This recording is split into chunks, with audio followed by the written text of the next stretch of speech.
بسم اللہ الرحمن الرحیم۔ السلام علیکم ورحمۃ اللہ وبرکاتہ۔ اسلامک وے آفیشیل میں خوش آمدید۔ آج ہم انشاءاللہ قرآن پاک پڑھنے کے آداب کے بارے میں بات کریں گے کہ وہ کون سے آداب ہیں کہ جن کا خیال ہمیں تلاوت قرآن کے وقت رکھنا چاہیے۔ جیسا کہ ہم جانتے ہیں کہ قرآن کی تلاوت کے کچھ آداب ہیں جن کا خیال رکھنا انتہائی ضروری ہوتا ہے، لیکن ہم میں سے بہت سے لوگ ان کو جانتے ہی نہیں ہیں کہ ہم نے کیا کرنا ہے۔ ان کا خیال رکھنا اس لیے ضروری ہے تاکہ قرت اللہ کے ہاں مقبول اور ثواب کا باعث ہو۔ مثلاً پہلا ادب ہے کہ قرت خالصتاً اللہ تعالیٰ کے لیے ہی کی جائے اور اس کا مقصد صرف اور صرف اللہ کی خوشنودی اور ثواب ہو۔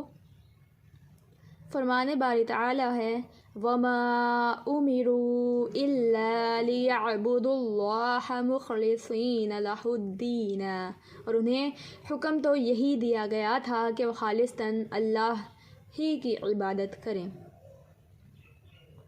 یعنی آپ کی نیت صرف اور صرف اللہ تبارک و تعالیٰ کی خوشنودی کی ہو، اور صرف اللہ تعالیٰ کی طرف سے جو بھی نیت آپ کریں وہ یہی ہو کہ آپ اپنے خالق اور معبود کی عبادت کر رہے ہیں اور اسے ثواب حاصل کرنے کی کوشش کر رہے ہیں۔ دوسرا ادب یہ ہے کہ حدث سے پاک ہو کر تلاوت کرے، یعنی کسی بھی قسم کی گندگی اگر ہے، اگر وہ بے وضو ہے تو باوضو ہو جائے۔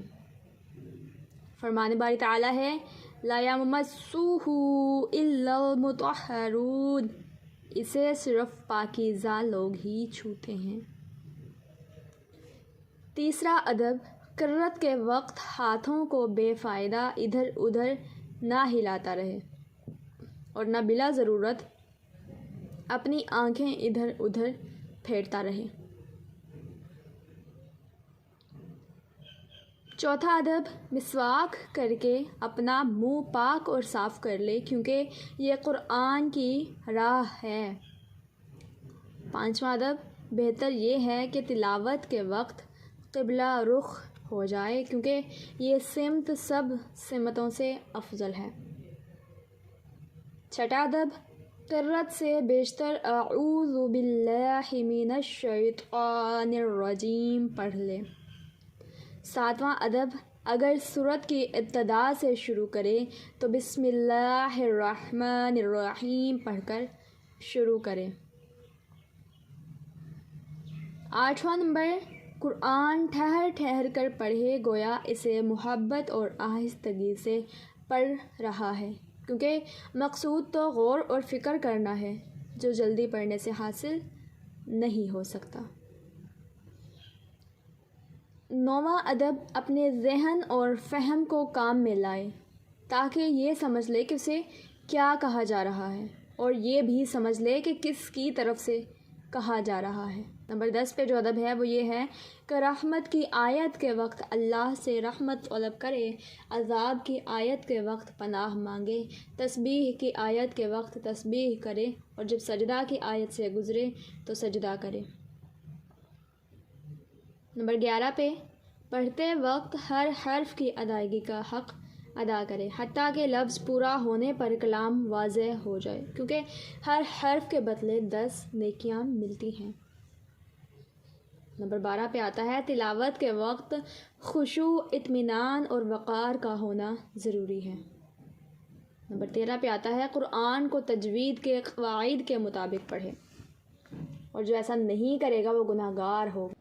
نمبر 14 پہ ہے قرت کے وقت کوئی شخص قرآن کی عبارتوں میں اپنے پاس سے کوئی لفظ نہ بڑھائے، جیسے بعض لوگ اللہ اللہ یا آد یا ایسے ہی کوئی اور الفاظ کہہ دیتے ہیں۔ سننے والے سے جو کچھ مطلوب ہے وہ صرف غور و فکر، خاموشی اور خشوع ہے۔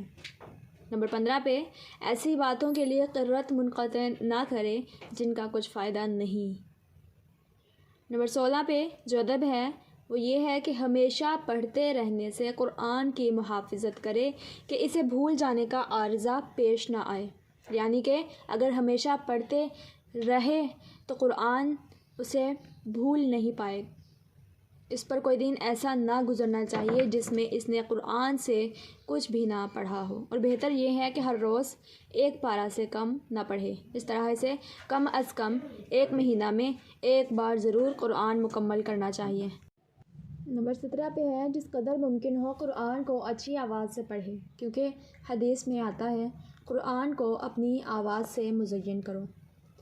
نمبر 18 ہے کہ 18واں ادب ہے قرآن کی قرأت کو سننا اور خاموش رہنا واجب ہے، کیونکہ اللہ تعالیٰ فرماتے ہیں وَإِذَا قُرِئَ الْقُرْآنُ فَاسْتَمِعُوا لَهُ وَأَنصِتُوا لَعَلَّكُمْ تُرْحَمُونَ۔